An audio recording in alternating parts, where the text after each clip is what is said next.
I held my daughter for exactly 7 seconds before they took her away. 7 seconds. That's all I got. Just enough time to see her tiny fingers curl, to feel the warmth of her against my chest, to whisper "I'm sorry" into the hospital air. Then the nurse's hands, firm, efficient, final, lifted her from me. The door closed, and she was gone. I was 16, alone, terrified. They told me it was for the best, that I was too young, too poor, too broken to be anyone's mother. And maybe they were right. Maybe I was all those things. But what they didn't know, what I couldn't tell them because the shame was choking me, was that I wanted her. God, I wanted her so badly it felt like my chest was splitting open. 25 years have passed since that day. 25 years of wondering if she was okay, if she thought about me, if she hated me for letting her go. I never imagined I'd see her again, but I did. And when I finally understood who she was, when the impossible truth crashed into me like a wave I couldn't outrun, it didn't feel like a miracle at first. It felt like drowning. If you've ever carried a secret so heavy it shaped the person you became, stay with me. This story isn't easy, but it's real. And if it resonates with you, if it reminds you that second chances exist even when we've stopped believing in them, please subscribe. This channel is new, and every day we're sharing stories like this one. Stories that prove kindness, redemption, and hope are still out there, hiding in the most unexpected places. I never told anyone the whole truth about that day at the hospital. Not my mother, who drove me there in silence, her knuckles white on the steering wheel. Not the social worker who handed me pamphlets about moving forward with your life. Not even myself, really. I told myself I was doing the right thing, that my daughter would have a better life without me, that some perfect family with a house and a yard and 2 stable incomes would give her everything I couldn't. But late at night, when the world went quiet, I'd lie awake and wonder, what if she thinks I didn't want her? The years that followed were a blur of survival. I worked 2 jobs, cleaning offices at night, waitressing during the day. I moved to a different city, enrolled in community college, dropped out, enrolled again. I dated men who didn't ask questions about my past. I built a life that looked almost normal from the outside. But inside, there was always a hollow space, a missing piece shaped exactly like those 7 seconds. By the time I turned 30, I'd convinced myself I was fine. I had a routine, a small apartment, a steady paycheck. I'd learned to smile at the right moments, to nod along when coworkers talked about their kids, to change the subject when conversations drifted toward family planning. I became an expert at appearing whole. I thought about finding her sometimes. I even started the paperwork once, my hands shaking as I filled out the forms. But then I'd stop. What right did I have to disrupt her life? She probably had a family who loved her, parents who'd been there for every birthday, every scraped knee, every school play. I was just the woman who gave her away, so I learned to live with the not knowing. I learned to push the grief down so deep that sometimes I could go whole days without thinking about her. Almost. That's where I was, emotionally, when I started working at Lincoln High School as a custodian. It was supposed to be temporary, just until I saved enough to finish my degree. But temporary has a way of becoming permanent when you're too tired to fight for anything else. The school hallways smelled like floor wax and teenage sweat. Fluorescent lights hummed overhead. I'd push my cart from room to room, emptying trash cans, wiping down desks, listening to the echo of my footsteps against linoleum. I was invisible. That was fine. I'd gotten good at being invisible. The students barely noticed me. To them, I was just part of the scenery, another adult in a uniform who existed to clean up their messes. Sometimes I'd overhear their conversations, their drama, their casual cruelty to each other, and I'd think about how young they were, how they had no idea yet what real pain felt like. But mostly, I just kept my head down and did my job. It was a Tuesday night, late April, when I found the baby. I was working the late shift, which meant I had the building mostly to myself. The teachers were gone. The students were home. Just me and the hum of the vending machines and the distant drip of a leaky faucet somewhere in the east wing. The spring air drifted through an open window somewhere, carrying the scent of cut grass and rain. I was emptying the trash can outside the girls' bathroom when I heard it. A sound. Soft. Almost like a kitten mewing. I froze, my hand still gripping the plastic bag. The sound came again. Weak, desperate, unmistakably human. My heart dropped into my stomach. I shoved open the bathroom door. The sound was louder now, coming from the far stall. I rushed forward, my shoes squeaking on the tile, and pushed the stall door open. There, wrapped in a blood-stained hoodie and tucked into the metal trash bin, was a newborn baby. A baby. For a moment I couldn't move, couldn't breathe. My brain struggled to process what I was seeing. This wasn't supposed to happen. Not here. Not now. Not in a high school bathroom on a random Tuesday night. But it was happening. I didn't think. I just moved. I pulled her out. So small, so impossibly fragile, and cradled her against my chest. She was still warm, still breathing.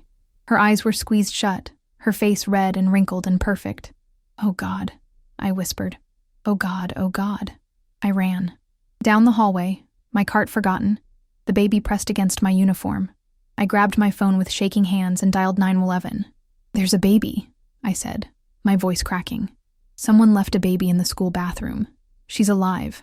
Please, you have to send someone." The dispatcher's voice was calm, professional. She asked me questions I barely registered. Was the baby breathing? Was she injured? Where exactly was I? I answered automatically, my mind spinning. Who would do this? What kind of desperation drives a person to leave their child in a trash can? And then, underneath the shock and the horror, another thought surfaced. I know this feeling, because I'd been desperate once too. I'd been 16 and terrified and drowning in shame. And if things had been just a little bit different, if I'd been a little more alone, a little more afraid, maybe I would have done the same thing. The ambulance arrived within minutes. Paramedics took the baby from my arms, checked her vitals, wrapped her in a clean blanket. A police officer asked me questions, took my statement, told me I'd done the right thing. But as I watched them carry her out of the building, all I could think was, she's someone's daughter. And somewhere, someone is breaking apart. I stayed at the school until almost midnight, giving my statement over and over, answering the same questions in different words. By the time I got home, my hands had stopped shaking, but my mind was still racing. I couldn't sleep that night. Every time I closed my eyes, I saw that tiny face, those impossibly small fingers, the blood-stained hoodie, and I kept thinking, what happened to her mother? Where is she now? They found her 2 days later. Chloe Martinez, 17 years old, honor student, quiet, polite, never caused any trouble. I learned this from Mrs. Peterson, one of the English teachers, who couldn't stop talking about it in the break room. "Can you believe it?" Mrs. Peterson said, shaking her head. "Such a sweet girl. And her parents, very religious, very strict. They had no idea she was even pregnant." I stirred my coffee slowly, not looking up. "Apparently she hid it the whole time," Mrs. Peterson continued. "Wore baggy clothes, told everyone she was just gaining weight. Can you imagine the denial?" "Maybe it wasn't denial," I said quietly. Mrs. Peterson looked at me, surprised. "What do you mean?" "Maybe it was terror," I said. "Maybe she was so afraid of what would happen if anyone found out that hiding seemed like the only option." Mrs. Peterson's expression softened slightly, but then she shook her head. Still, what she did was inexcusable. They're pressing charges. Child abandonment. Endangerment. She could go to jail. My stomach twisted. Jail? "Well, she left a baby in a trash can, Emily. What did she expect?" I didn't answer. I couldn't, because all I could think about was that girl. 17, terrified, probably convinced her entire life was over, just like I'd been. Over the next few days, I couldn't stop thinking about Chloe. I'd see her face in the school hallway. They'd printed her photo in the local paper, and I'd feel this overwhelming ache in my chest. The other staff members talked about her constantly. Most were horrified, disgusted, ready to condemn her without a second thought. A few were more sympathetic, but even they spoke in hushed tones, as if being too understanding would somehow make them complicit. I kept quiet, because what could I say? That I understood? That I'd been there? That the line between her and me was thinner than anyone wanted to believe? That night, I couldn't sleep. I kept seeing Chloe's face in my mind, even though I'd never actually met her. I kept imagining what she must have been thinking in that bathroom. The fear, the desperation, the horrible, suffocating belief that she had no other choice. I knew that feeling, and I couldn't stand the thought of her going through this alone. So I did something I'd never done before, something that probably made no sense to anyone but me. I went to the police station and asked if I could see her. The officer at the desk looked at me like I was crazy. "Ma'am, she's a minor in custody. You're not family." "I know," I said. But I'm the one who found the baby. I need her to know something. Know what? I swallowed hard. That I don't think she's a monster. The officer studied me for a long moment. Then he sighed and picked up the phone. After some back and forth, some phone calls, some conversations I wasn't privy to, they let me see her. 5 minutes.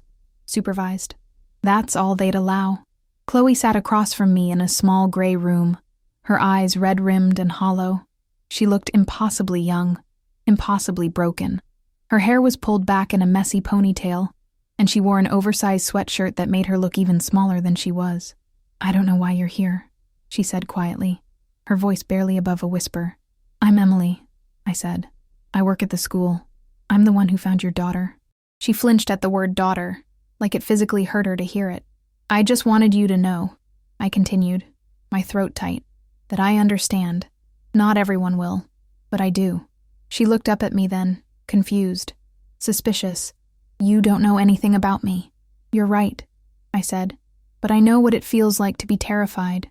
I know what it feels like to think you have no options, and I know what it feels like to make a choice that haunts you for the rest of your life. Her face crumpled. I didn't know what to do, she whispered. My parents, they would have killed me. Or worse. I couldn't tell anyone. I know. I heard her crying, Chloe said, tears streaming down her face now. After I left, I heard her and I ran. What kind of person does that? A scared one, I said quietly. A desperate one. A human one. She stared at me, her breath hitching. She's okay, right? The baby? She's okay, I said. She's safe. Chloe nodded, covering her face with her hands. I'm sorry. I'm so sorry. I know you are. The guard at the door cleared his throat. Time's up. I stood slowly, not wanting to leave but knowing I had to. Chloe, I said, whatever happens next, you're not alone. Okay? She looked up at me, confusion and something like hope flickering in her eyes. Why do you care? Because someone should have cared about me, I said, when I was your age, and nobody did. But over the next few weeks, something strange happened. Chloe's case became public. The school was buzzing with opinions. Some people called her a criminal, others called her a victim. The local news picked it up. Suddenly, everyone had something to say about this girl they'd never met. Parents were divided. Some demanded she be prosecuted to the fullest extent of the law. Others started a petition asking for leniency, arguing that she needed help, not punishment. The students were even more vocal. Some posted cruel things on social media. Others organized a fundraiser for the baby's medical expenses. It was messy, complicated. There were no easy answers, but I couldn't stop thinking about her. I attended her court hearing. I sat in the back row, watching as she stood before the judge in an outfit that was too big for her. Her shoulders hunched like she was trying to disappear. The prosecutor painted her as reckless, dangerous, a threat to innocent life. The defense attorney painted her as a frightened child who'd made a terrible mistake. Both were probably right. When it came time for character witnesses, I stood up. My hands were shaking, but I made myself speak. I told the judge what I'd seen that night. Not a monster, but a newborn baby who'd been carefully wrapped, positioned in a way that suggested someone had tried to protect her even while abandoning her. I spoke about compassion, about second chances, about the difference between punishment and justice. I told the judge that I'd been where Chloe was, that I'd felt what she'd felt, and that the only difference between us was that I'd had the option of a hospital and adoption papers, while she'd felt trapped with no way out. She made a terrible choice, I said, but she made it in a moment of absolute desperation, and I believe she deserves the chance to make better choices in the future. The courtroom was silent when I sat down. I could feel people staring at me. I'd just admitted something I'd hidden for 25 years, but I didn't care anymore, because Chloe needed someone to stand up for her, and I was tired of being silent. The judge sentenced Chloe to probation, mandatory counseling, and community service instead of jail time. There was also a requirement that she complete parenting classes and undergo psychiatric evaluation. Relief flooded through me. It wasn't perfect, but it was a chance. And then, because the universe has a strange sense of timing, Chloe's parents disowned her. I found out from Chloe's lawyer, who called me a week after the sentencing. She has nowhere to go, he said. Her parents told her she's no longer welcome in their home. They're deeply religious, and they see this as an unforgivable sin. She'll age out of the foster system soon. but right now she needs temporary housing. What are her options? I asked. A group home, most likely, unless someone is willing to take her in. I didn't even hesitate. I'll do it. Ms. Carter, are you sure? This is a significant commitment. I'm sure, I said. And I was. Chloe moved in on a rainy Saturday afternoon. She arrived with a single duffel bag containing everything she owned. Her social worker helped her carry it up the stairs to my apartment. This is it, I said, opening the door. It's not much, but it's home.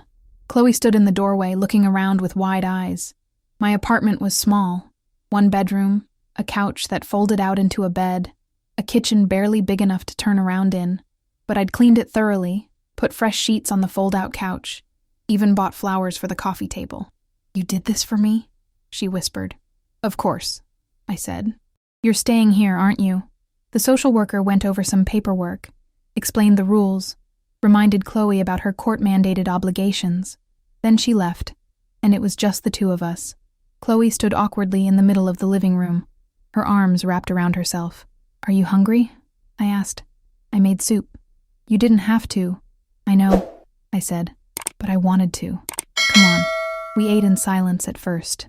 The only sounds were the scrape of spoons against bowls and the rain pattering against the windows. Finally, Chloe spoke. Why are you doing this? I'd been waiting for this question. I set down my spoon and looked at her. Because 25 years ago, I said, I was you. Her eyes widened. You. I had a baby when I was 16, I said, and I gave her up for adoption.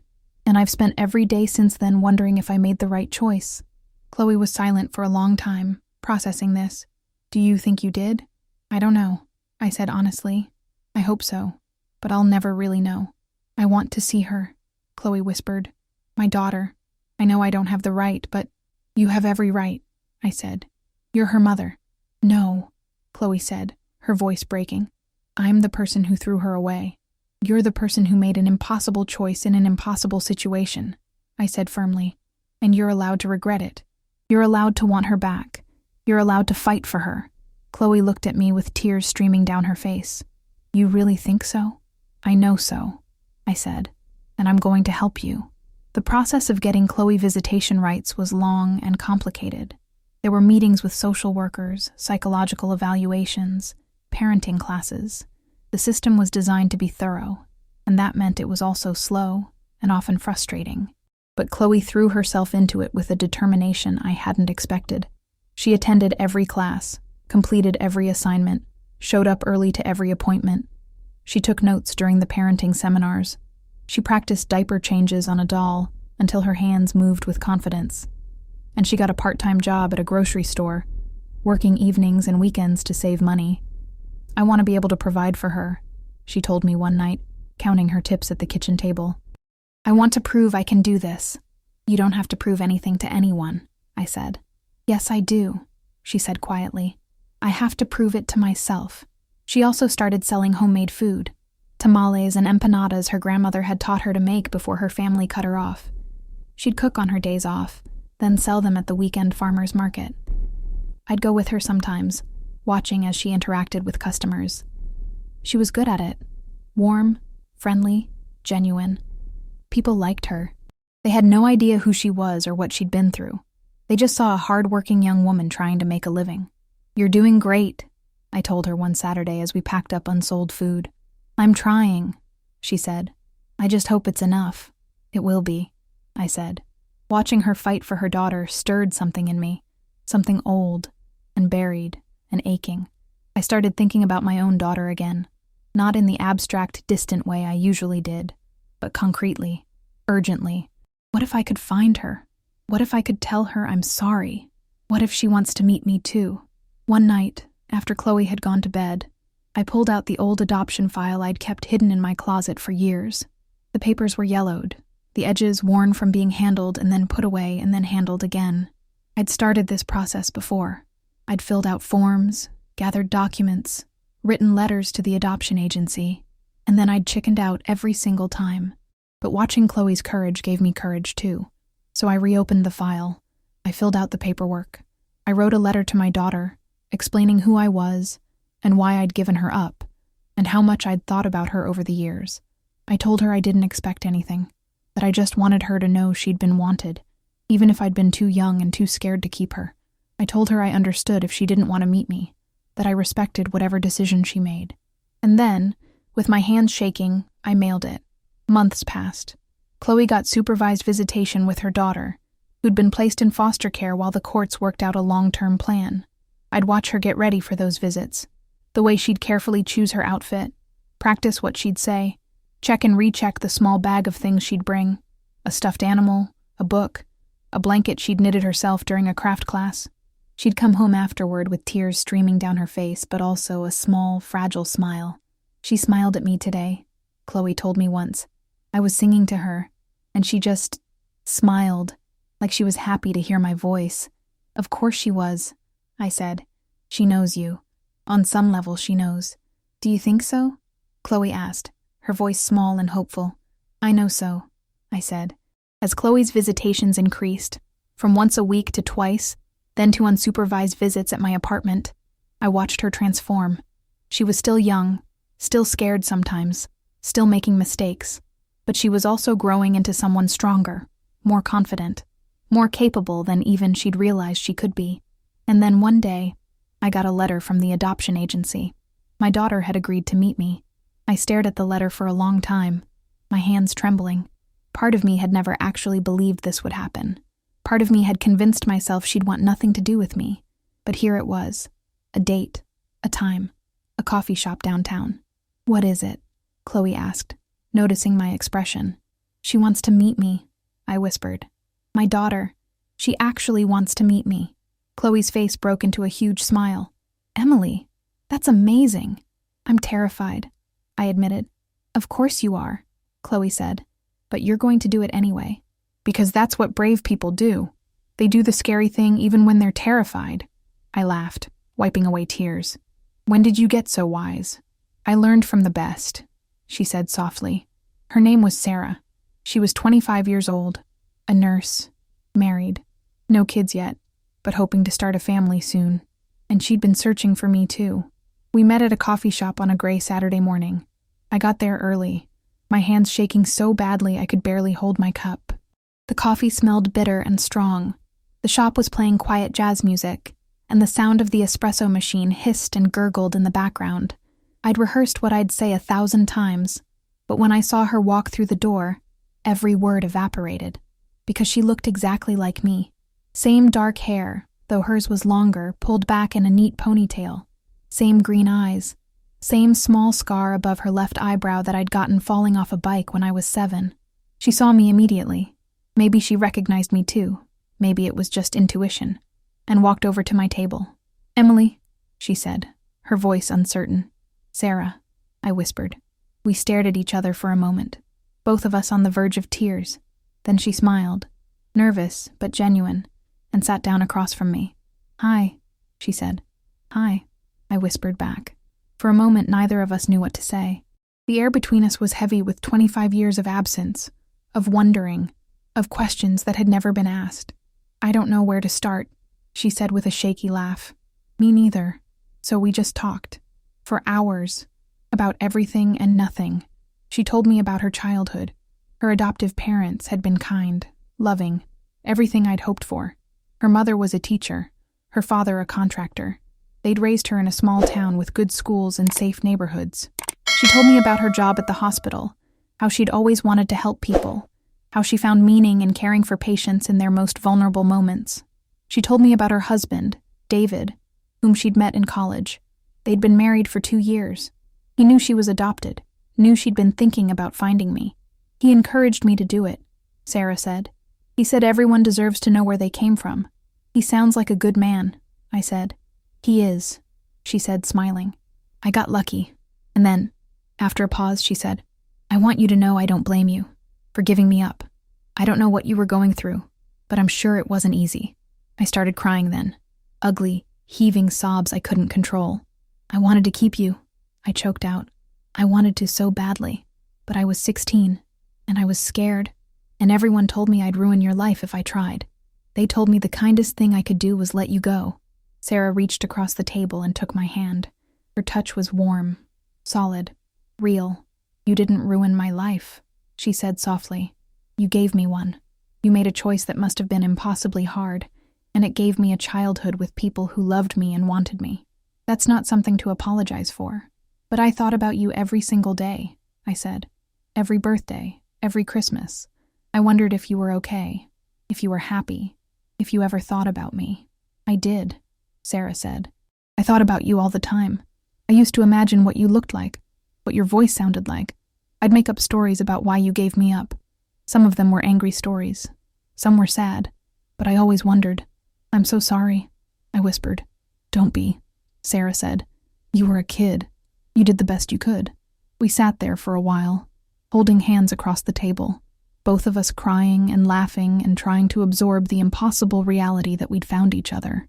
The coffee shop buzzed around us. People coming and going, ordering drinks, typing on laptops. But it all felt distant, like we were in our own small bubble outside of time. Can I ask you something? Sarah said after a while. Anything. Why now? Why did you decide to look for me now? I thought about Chloe, about watching her fight for her daughter, about how her courage had reminded me that it's never too late to reach for the things we thought we'd lost forever. Because I met someone who showed me that regret doesn't have to be the end of the story, I said. That sometimes, if we're brave enough, we get second chances. And I realized I didn't want to die without trying to find you, without telling you that I loved you, that I've always loved you. Sarah squeezed my hand tighter. I'd like to get to know you, she said. If that's okay. I'm not looking for a mom. I have one. But maybe we could be something. Friends, maybe. Or more than that. I don't know what to call it. Neither do I said. But I'd like that too. We exchanged phone numbers. Made plans to meet again the following week. She showed me pictures on her phone, her wedding day, her house, her dog, a vacation she and David had taken to the mountains. I showed her pictures of my apartment, of Chloe and the baby, of my life as it was now. And when we finally said goodbye, standing outside the coffee shop in the gray afternoon light, we hugged. It was awkward at first. We were still strangers in so many ways. But then Sarah's arms tightened around me, and I felt something inside me that had been broken for 25 years start, just a little bit, to heal. Sarah and I started meeting regularly after that. Once a week, then twice, then whenever we could find the time. We were building something, not quite a mother-daughter relationship, not exactly a friendship, but something in between, something precious and fragile and entirely ours. She met Chloe, and the two of them bonded immediately. They were close in age, both navigating complex relationships with motherhood, both trying to figure out who they were and who they wanted to become. You saved her, Sarah said to me one day, watching Chloe play with the baby on my living room floor. She saved herself, I said. I just gave her a place to land. That's more than most people would do, Sarah said. 3 months after our first meeting, Sarah invited me to dinner at her house. I met David, who was warm and welcoming, and clearly adored his wife. We ate homemade lasagna and talked about everything from politics to movies to what it was like growing up in different decades. It felt normal. It felt good. And Chloe kept fighting. She completed all her parenting classes. She got a promotion at the grocery store. She moved into a small apartment of her own, though she still came over for dinner a few times a week. And after a year of supervised visits, court evaluations, home inspections, and more paperwork than should be legally required, she was granted partial custody of her daughter. The day the judge made it official, Chloe called me from the courthouse sobbing. I got her, she said. Emily, I actually got her. She's mine. She was always yours, I said, tears streaming down my own face. We just had to prove it to everyone else. I'll never forget the day she brought the baby home to her own apartment for the first time. I'd helped her prepare. We'd gone shopping together for a crib, a changing table, baby clothes, diapers, bottles. We'd spent an entire weekend assembling furniture and child-proofing every corner of the small space. And when she finally carried her daughter through the door, her daughter, not the foster care system's daughter, but hers, she stood in the middle of the living room and just cried. I did it, she whispered, looking down at the sleeping baby in her arms. I actually did it. You did, I said, hugging her carefully so I wouldn't squish the baby. I'm so proud of you. I couldn't have done it without you, Chloe said. You saved her, and you saved me. No, I said. You saved yourself. I just believed in you when you'd stopped believing in yourself. The baby stirred. making a small sound, and Chloe adjusted her gently. "I'm going to be a good mom," she said. "I'm going to give her everything I never had. Love, support, the freedom to make mistakes without being thrown away." "You already are a good mom," I said. That night, after I left Chloe's apartment and went back to my own, I stood at my window looking out at the city lights. The sky was clear, stars scattered across the darkness like promises. I thought about how strange and unpredictable life is, how one moment can change everything, how sometimes the worst mistakes lead to the most unexpected redemptions. I thought about the girl I'd been at 16, broken, terrified, convinced I'd never be whole again. And I thought about the woman I'd become, still imperfect, still carrying scars, but no longer defined by them.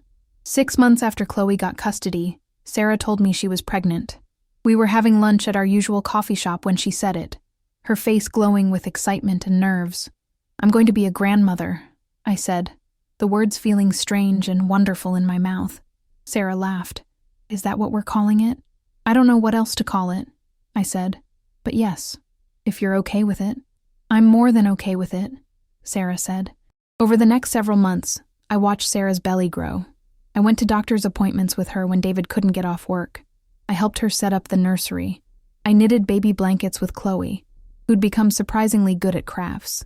And when Sarah went into labor on a Tuesday afternoon, I was there at the hospital, pacing the waiting room alongside David's parents. When David finally came out to tell us it was a boy, that both Sarah and the baby were healthy, I started crying all over again. "Do you want to meet him?" David asked me. "Can I?" I whispered. "Sarah's asking for you," he said. I walked into that hospital room, the same hospital where I'd given birth 25 years earlier, and saw Sarah holding a tiny, perfect baby boy. "Emily," she said, smiling tiredly, "meet your grandson." She placed him in my arms, and I looked down at his face. He had Sarah's nose, my eyes, and this time, I got more than 7 seconds. This time, I got to stay. I got to watch him yawn and stretch. I got to feel his tiny fingers wrap around mine. I got to whisper to him, not, "I'm sorry," but "welcome to the world." "Thank you," I said to Sarah, my voice breaking. "For what?" "For letting me be here," I said. "For giving me this." "Your family," Sarah said simply. "Of course you're here. Family." The word settled into my chest, warm and solid. I never thought I'd hear that word applied to me in this way. For so long, family had been this distant, painful concept, something I'd given up, something that existed only in the realm of what if. But here I was, holding my grandson, with my daughter watching me with tired, happy eyes. "What's his name?" I asked softly. Sarah exchanged a look with David. "We were thinking, James, after David's grandfather, but his middle name is Carter, after you." My throat closed up completely. "Sarah, you don't have to say anything," she said. "I just wanted you to know that you're part of his story, part of our story. James Carter, a piece of me, carried forward into a future I'd once thought I'd never be part of." I stayed at the hospital for hours, only leaving when the nurses gently suggested that Sarah needed rest. David walked me to the elevator. "Thank you for being here," he said. "It means a lot to Sarah, to both of us." "Thank you for welcoming me," I said. "I know this situation is unconventional." David smiled. "Family isn't always conventional, but it's always worth it." As I drove home that night, I called Chloe. She picked up on the second ring, her daughter babbling in the background. "She had the baby," I said. "A boy. He's perfect." "Oh, Emily," Chloe said, and I could hear the smile in her voice. "That's wonderful. How are you feeling?" "Like I've been given something I didn't know I was allowed to have," I said honestly. "You deserve it," Chloe said firmly. "You deserve all the good things." We talked for a while longer, and I could hear the sounds of Chloe's life in the background. Her daughter laughing, a pot bubbling on the stove, the TV playing softly. Ordinary sounds, beautiful sounds, the sounds of a life being rebuilt, one small moment at a time. The next few years unfolded in ways I never could have predicted. Chloe eventually got full custody of her daughter, whom she'd named Maya. She continued working at the grocery store and expanded her food business, eventually renting a small commercial kitchen space and selling her tamales and empanadas to local restaurants. "I'm thinking about going to culinary school," she told me one evening over dinner. Maya was almost 3 by then, sitting in a booster seat and messily eating mac and cheese. You should, I said. You're talented. You think so? Chloe asked, uncertainty flickering across her face. I know so, I said. And Maya will be so proud of you. Chloe looked at her daughter, and something soft and fierce crossed her face. I want her to see that you can make mistakes and still build something good, that your past doesn't have to be your future. She'll see that, I said, because you're showing her every single day. Chloe did enroll in culinary school, taking night classes while I helped babysit Maya. Those evenings became some of my favorites, making dinner with a toddler, helping me, reading stories before bed, hearing her call me Grandma Emmy in her sweet, high voice. Sarah and David's son, James, grew from a tiny newborn into a curious, energetic little boy. I saw him at least once a week, sometimes more. I was there for his first steps, his first words, his first day of preschool. Sarah's adoptive parents, my daughter's real parents, in all the ways that mattered, welcomed me with surprising warmth. They could have been threatened by my presence, but instead they made space for me in their family gatherings, their holiday celebrations, their everyday lives. We always knew this day might come, Sarah's mother, Patricia, told me once. And we're glad it did. Sarah needed this. She needed to know where she came from. You raised an incredible person, I said. Thank you for loving her the way I couldn't. Patricia squeezed my hand. You loved her the only way you could at the time. That's nothing to apologize for. Through Sarah's family, through Chloe and Maya, through the small community we'd built, I started to understand something fundamental. Healing doesn't happen in one dramatic moment. It happens in 1,000 small ones. It happens in Sunday dinners and birthday parties, in late-night phone calls and early morning texts, in the way a child reaches for you without hesitation, trusting that you'll be there to catch them. It happens in forgiveness, both given and received. 4 years after I found the baby in that bathroom, Chloe graduated from culinary school. The ceremony was small, held in the school's main kitchen with folding chairs set up between the industrial stoves and prep stations. I sat in the front row with Maya on my lap, Sarah beside me with James on her hip.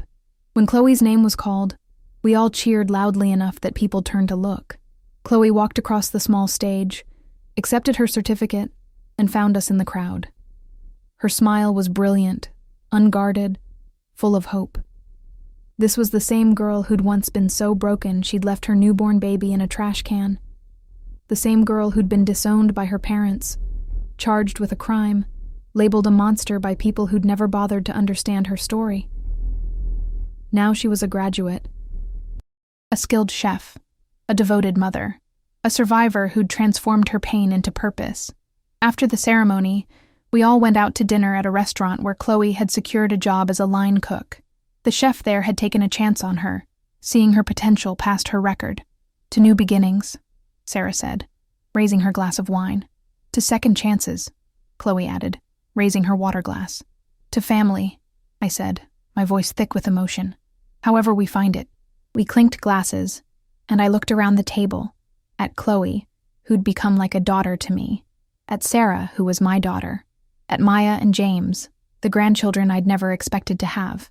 And I thought, this is what grace looks like. Not a lightning bolt from heaven, not a magical erasing of past mistakes, but this, a table full of people who'd all been broken in different ways, who'd all made mistakes, who'd all needed forgiveness.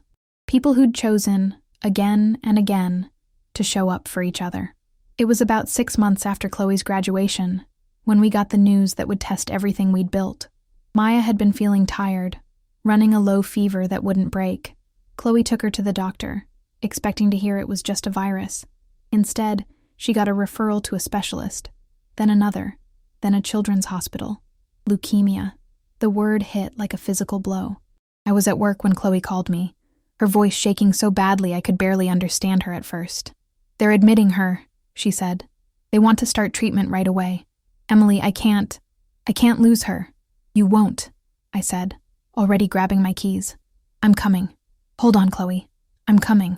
The next several months were the hardest of Chloe's life, harder even than that night in the bathroom 4 years earlier, because this time, it wasn't about her own fear or shame.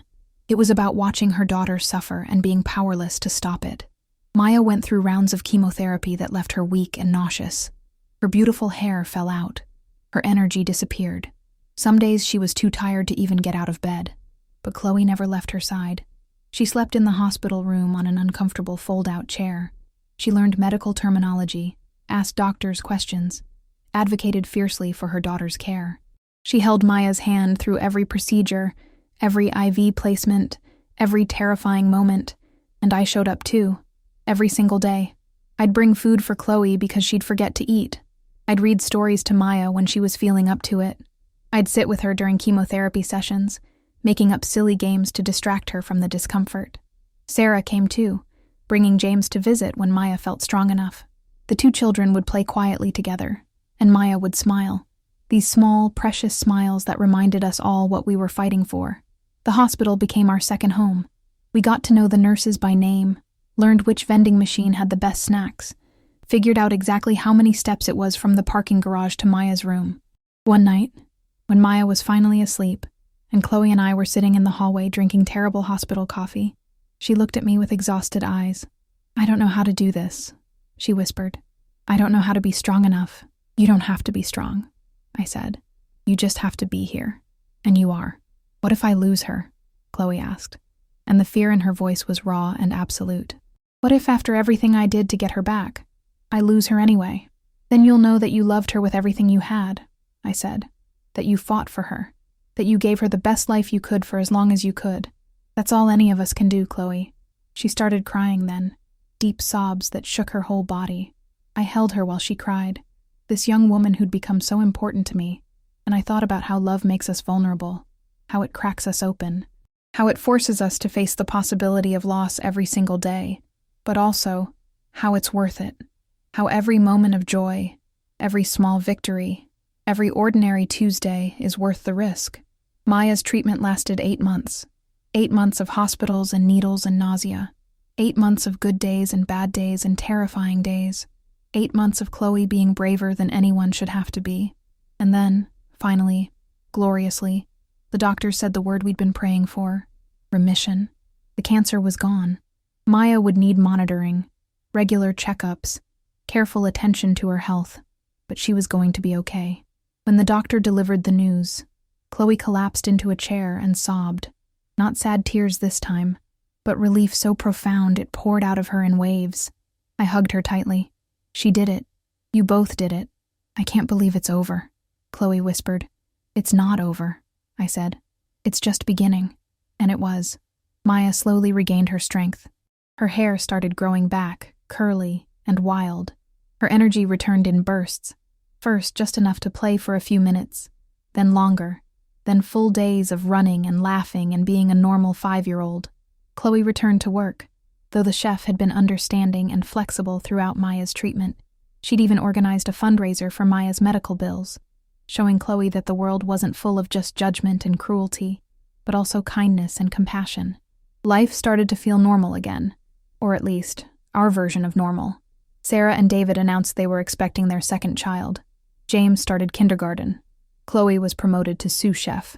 Maya started dance classes, twirling around in a pink tutu like she'd never been sick at all. And me, I kept showing up, kept being present, kept loving the family I'd somehow, miraculously been given.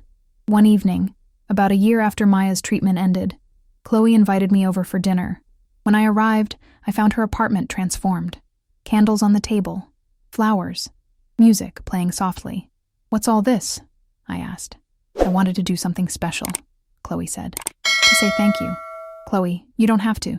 "Yes, I do," she said firmly. "Sit." She served me the most beautiful meal, dishes she'd learned in culinary school, plated like art. Maya helped serve, carefully carrying plates to the table with her tongue stuck out in concentration. After dinner, Chloe pulled out a wrapped package. "What's this?" I asked. "Open it," she said. Inside was a framed photo, a candid shot someone had taken at Maya's 5th birthday party a few months earlier. In it, Chloe and I were sitting together, Maya on my lap, all 3 of us laughing at something James had said. We looked like a family. We were a family. Below the photo, Chloe had written in careful script, "Family isn't just biology, it's showing up. Thank you for always showing up." I started crying before I even finished reading it. "I don't know what I did to deserve you," Chloe said, her own eyes wet. "But I'm so grateful you found Maya that night. I'm grateful you gave me a chance when no one else would. I'm grateful you taught me that mistakes don't have to be the end of the story." "You taught me the same thing," I said. "You reminded me that it's never too late to try to make things right." We hugged, and Maya squeezed between us, and I thought, this is what redemption looks like. Not erasing the past, not pretending the pain never happened, but building something new from the broken pieces, creating beauty from ashes, finding love in the rubble. Now, as I sit here telling you this story, 7 years have passed since that Tuesday night when I found a baby in a bathroom trash can. 7 years since I made the choice to not look away. Maya is 9 now, healthy and thriving.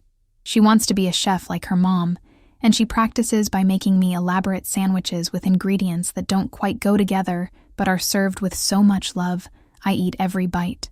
Chloe is the head chef at her own restaurant now, a small place that focuses on the food her grandmother taught her to make, reimagined with her culinary training. It's been featured in local magazines. People line up outside on weekends.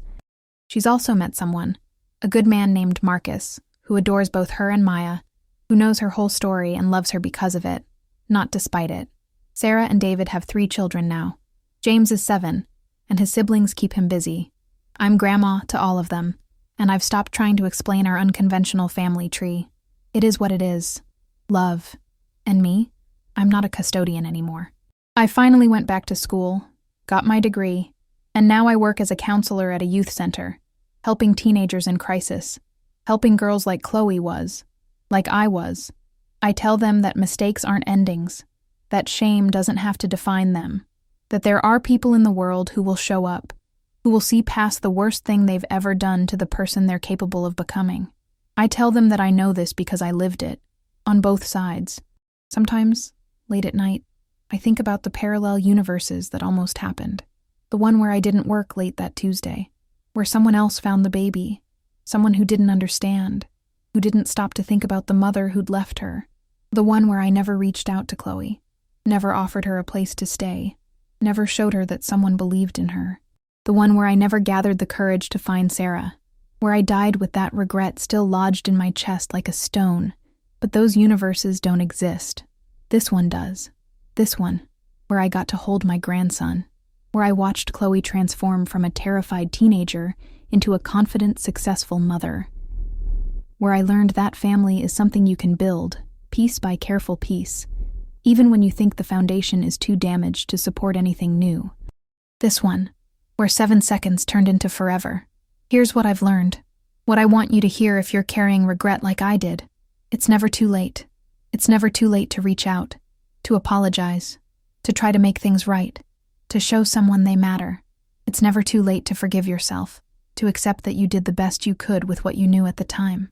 To understand that being young, scared, and desperate doesn't make you a monster. It makes you human. It's never too late to build a family, in whatever form that takes, to find your people, to create something beautiful from the wreckage of what you thought your life was supposed to be. And most importantly, your worst mistake doesn't have to define you. Chloe left her baby in a trash can. By any objective measure, that was an inexcusable act. But it wasn't her whole story. It was one chapter in a much longer book, a book that now includes culinary school and a successful restaurant and a daughter who is thriving. I gave my daughter away when I was 16. For 25 years, I carried the shame of that choice. But it wasn't my whole story either. It was the prologue to a story that eventually included reunion, reconciliation, and a relationship I wouldn't trade for anything. We are more than our worst moments. We are more than the choices we made when we were scared and alone and didn't know what else to do. We are the sum of all of it, the mistakes and the redemptions, the failures and the second chances, the endings and the unexpected beginnings. If this story touched something in you, if it reminded you that change is possible and forgiveness is real, and hope is not just a pretty word, but an actual force in the world, then share it. Share it with someone who needs to hear it. Someone who thinks their past has disqualified them from a future. Someone who's given up on the idea that things can get better. Tell them about the teenage girl who left her baby in a trash can and then fought like hell to get her back. Tell them about the woman who gave up her daughter and then got to become her grandmother. Tell them that these aren't fairy tales. They're true stories about real people who refuse to let their mistakes be the final word. And if you want to hear more stories like this, stories about ordinary people finding extraordinary grace, about hidden kindness and unexpected redemption, subscribe to this channel. We're building something here. A community of people who believe that everyone deserves a second chance, that compassion is stronger than judgment, that the most broken among us are often the closest to breakthrough. Every day, we share new stories, real stories. Stories that prove love is more powerful than shame, hope is more resilient than despair, and tomorrow always has the potential to be different from today. Thank you for listening to mine. Thank you for seeing me, not just as the woman who gave her daughter away, or the woman who found a baby in a trash can, but as someone who learned, slowly and painfully, that our darkest moments don't have to be our defining ones. Thank you, Sarah, for forgiving me, for letting me be part of your life and your children's lives, for teaching me that family can be built, not just born. Thank you, Chloe, for being brave enough to fight for your daughter, for showing me what courage really looks like, for letting me be part of your journey from that horrible night to this beautiful life you've built. And thank you, Maya and James, and all the babies who came after, for reminding me every day that love multiplies, that it doesn't run out, that there's always room for one more person at the table, one more heart in the family, one more chance to get it right. This is what every smile hides. A story of pain and healing, of mistakes and redemption, of loss and unexpected recovery. And your story, whatever it is, isn't over yet. The ending is still being written, and I truly believe it can be a hopeful one.